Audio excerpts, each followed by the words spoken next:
How's it going, everybody?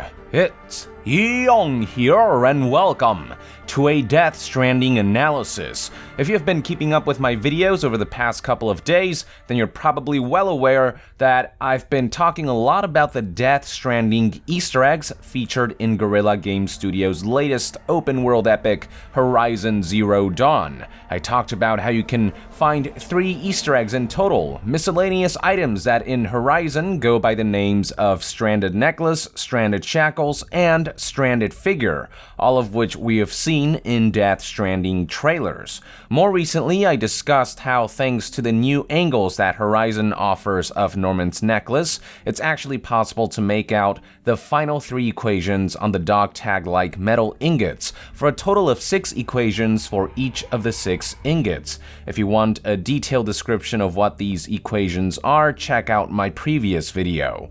Today I want to talk about an aspect of the Stranded Necklace Easter egg that could further corroborate the possibility that Norman's character is connected to Kojima Productions' mascot Ludens. Something interesting about Horizon's Stranded Necklace is how it's found. Basically, you have to go in a specific dungeon, and in one of the rooms you'll find the necklace dangling from a corpse's neck. Now, if you take a closer look at the corpse, doesn't it remind you of something? Skull-shaped head, big-ass suit enveloping the body?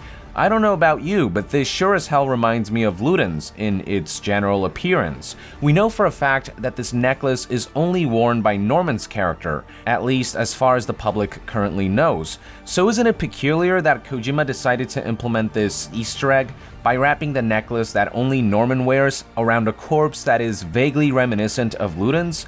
Could this be yet another way that Kojima's telling us that the man behind Ludens' mask is in fact Norman's character?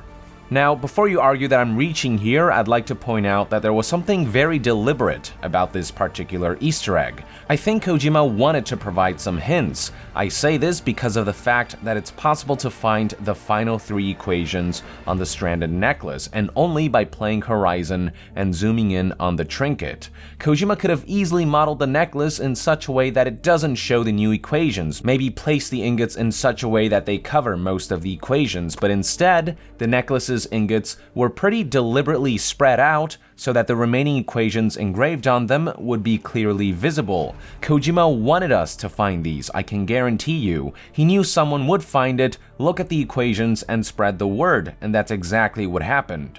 So with how deliberate the placement of the necklace's ingots were, who's to say that the way the necklace is found wasn't deliberately crafted as well? Who's to say that Kojima didn't specifically want the necklace to be wrapped around a corpse in bulky armor with its Homo sapien skull exposed, a look that is very reminiscent of Ludens, and in doing so, who's to say Kojima isn't vaguely hinting that there is a connection between the man who wears the necklace, Norman, and the figure with the bulky spacesuit and skull-shaped mask, Ludens. I think it's a sound possibility. I would argue that in the same manner that Kojima could have just easily covered up the equations on the necklace by modeling them a certain way for Horizon, I think Kojima could have just as easily placed the necklace on some random surface in the way that the Stranded Shackles can be found, or just drop them on some corner on the floor somewhere. But instead, it looks like he deliberately opted to wrap Norman's necklace around a figure that vaguely resembles Ludens.